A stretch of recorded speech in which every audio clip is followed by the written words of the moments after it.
Alright guys, we're back with another technical video. Today I'll be going through your question, answering it, and hopefully you find your solution that you need. Guys, remember to stay just a little bit crazy like me, and hopefully you get to that resolution. Now, let's continue on to the video.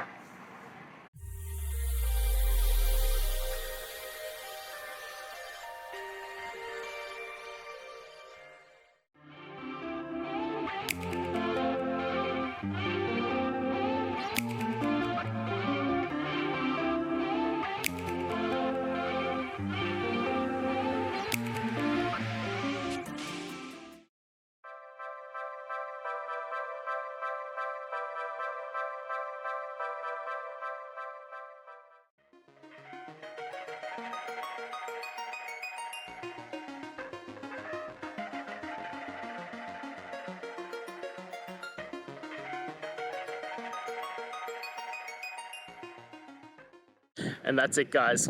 I hope we've gone through and found the answer that you're looking for.